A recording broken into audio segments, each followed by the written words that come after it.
So in the previous videos, we talked about the transition from active to passive real estate investing and the advantages of multifamily properties over single family rentals. In this video, I want to discuss a powerful strategy that allows you to invest passively in larger deals, and it's called real estate syndication. So what exactly is a real estate syndication? The real estate syndication is a partnership where multiple investors pool their resources to purchase and manage a property, often a much larger commercial asset like an apartment building. Now, syndication enables you to invest in properties that would be difficult or impossible to acquire on your own. Did you know that one of the most famous and first syndications was the purchase of the Empire State Building? Yeah, in 1961, Helmsley and Malkin organized a syndication with 3,000 small investors to purchase a building for $65 million. And many of these investors bought it for just $10,000 each, a fraction of what it would cost to purchase such an awesome property. Now, in a typical real estate syndication, there are two main roles. So there are the general partners or sponsors or GPs, and there's a limited partners or LPs or passive investors. Now, the general partners are responsible for finding the property, securing the financing, managing data operations, and then selling it at the very end. And they are really the experts who handle all the heavy lifting. The limited partners, on the other hand, contribute capital and in return receive an equity share in the syndication. Now, this includes cash flow distributions, profits from the eventual sale, and significant BAT tax benefits. And so, as a limited partner, you also get the benefits of owning real estate without the headaches of managing it. Also, your liability risk is managed because if the general partnerships were to get sued, only the GPs can get sued. That's why it's called limited partnerships. Now, real estate syndications are typically open to accredited investors, which the SEC defines as someone with an annual income of $200,000 individually or $300,000 for joint income, or a net worth of at least $1 million, and that excludes your primary residence. However, some syndications like 506B offerings are open to what's called sophisticated investors who have enough knowledge and experience to understand the risks involved. Now, this typically involves having a pre-existing relationship with a sponsor prior to investing in the deal.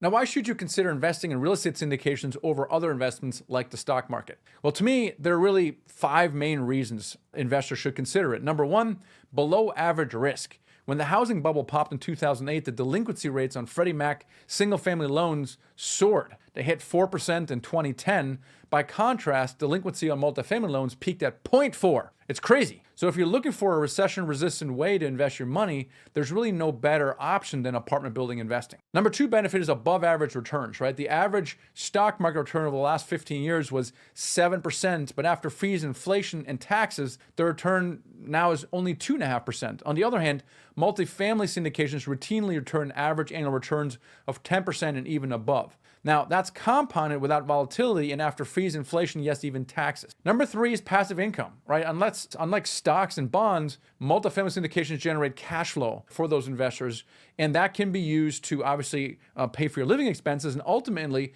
once you can cover those living expenses with the passive income, you're financially free. So this vehicle can be used to exit whatever you're doing now, high income producing W-2 or a business. Number 4 benefit is really extraordinary tax benefits.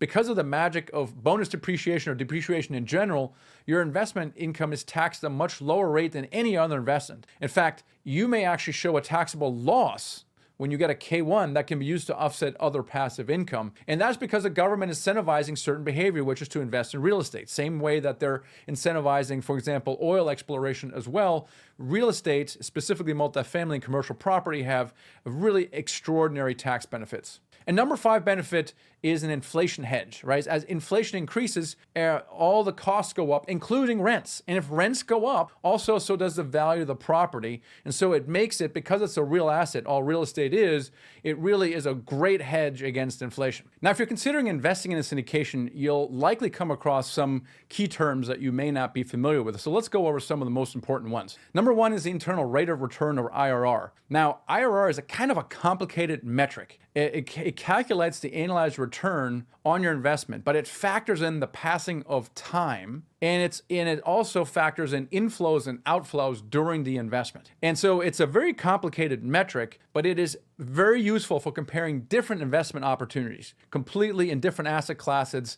because it really is a great normalizer. Number 2 is a preferred return. A preferred return is a set percentage that LPs receive before any profits are shared with the GPs. So it's almost like an interest payment that goes to the LPs first before there's a profit split. right? And so this really kind of assures that investors are compensated first before the LPs and GPs receive their profit split. Number 3 is a cash-on-cash return. Cash-on-cash return measures the annual cash flow generated by the property divided by the amount of cash invested. So for example, easy numbers, if you invest $100,000, you receive $10,000 per year in cash flow, your cash-on-cash return is 10%. Number 4, distributions. These are the payments made to LPs from the property's cash flow or from the profits that are realized upon a refinance or selling the property. Net operating income, or NOI. And NOI is the total income generated by the property minus operating expenses, but before debt service and before any capital expenditures. So it's really a key metric for assessing a property's health and profitability. Capital expenditures, or CapEx for short. These are the funds used for major improvements or repairs to a property, such as replacing the roof or HVAC upgrades. And it's typically budgeted at the beginning of the project and definitely can impact the property's overall returns. And it's normally done to increase the quality of the property and therefore also the rents. Now, pro forma is a financial practice. It's another word for financial projection. It estimates a property's income, expenses, potential returns over time, and it's really a critical tool for evaluating the viability of an investment. The last thing I want to do in this video is to look at some real-world examples of the successful real estate syndications that we at Nighthawk Equity have done. Our first case study is Dogwood Trace in Memphis, Tennessee. It was a 168-unit property. We purchased it in June of 2018. We originally projected a 5-year hold period, an equity multiple of 1.9, and an IRR of 14%.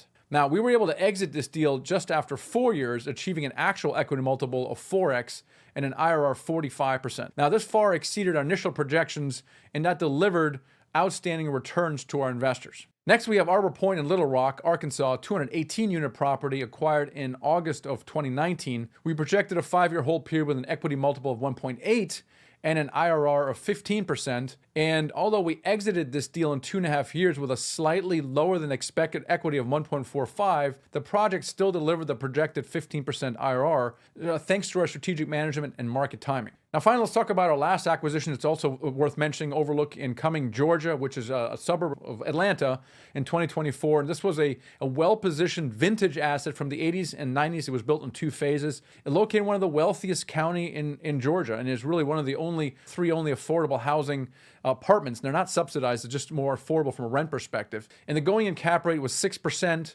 And in a market cycle that currently appears to be bottoming out. So we anticipate this investment will yield attractive returns.